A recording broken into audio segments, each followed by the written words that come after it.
GN9 news Telugu.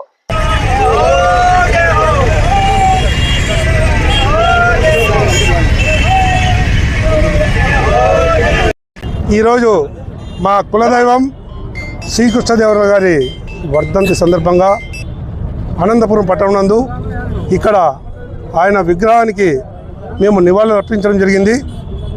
అంతేకాకుండా అనంతపురం నందు చరిత్ర చెప్తోంది. శ్రీకృష్ణదేవరాయలు గారు గుళ్ళు అయితేనేమి చెరువులు అయితేనేమి స్థాపించారని చెప్పేసి ఆయనది ఎప్పుడు మరవలేని దినం ఈరోజు దినం కాబట్టి ఆయనకి మేము నివాళులు అర్పించడం జరిగింది.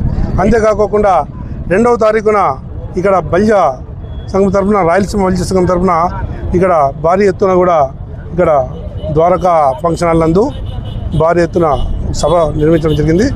అందరికీ కూడా జిల్లాలో ఉన్న బల్జ సంఘం అందరికీ కూడా చెప్పడం అందరూ కూడా హాజరై ఆ సభను కూడా విజయం చేయాలని మనస్ఫూర్తిగా కోరుకుంటూ సెలవు తీసుకుంటాం. పేరు బళ్ళారి వెంకటరాముడు, రాయలసీమ బలిజ మహాసంఘం గౌరవాధ్యక్షులు. గత 30 సంవత్సరాల నుంచి సంఘంలో యాక్టివ్గా పనిచేస్తూ ఉన్నాను. ఈరోజు శ్రీకృష్ణదేవరాయల వర్ధంతి సందర్భంగా అనంతపూర్ జిల్లాలోని అనంతపురం నగరంలోని బలిజలందరూ కూడా ఈరోజు మా తాతగారైనటువంటి శ్రీకృష్ణదేవరాయలకి పూలారం వేసి ఆయనకి నివాళులు అర్పించాము. భవిష్యత్తులో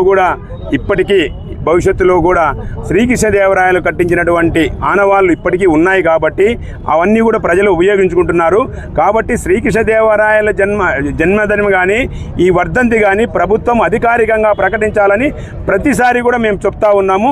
కానీ ఏ ప్రభుత్వానికి కూడా చీమ కుట్టినట్ల లేదు. కాబట్టి ఈ ప్రభుత్వానికి మరీ ప్రత్యేకంగా చెప్తా ఉన్నాము.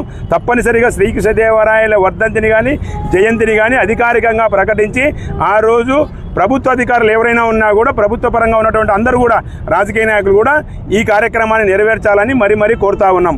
అదేవిధంగా శ్రీకృష్ణదేవరాయలు కట్టించినటువంటి ఇప్పటికి కూడా చెరువులు కానీ గుళ్ళు కానీ అన్నీ చాలా అందంగా ఉన్నాయి. కాబట్టి ఈ శ్రీకృష్ణదేవరాయలు అనే వ్యక్తి వ్యాప్తంగా ఖ్యాతి గడించిన వాడు. కాబట్టి తప్పనిసరిగా మా తాతగారైనటువంటి శ్రీకృష్ణదేవరాయల జయంతిని కానీ వర్ధంతి కానీ అధికారికంగా ప్రకటించాలని మరీ కోరుతా ఉన్నాం.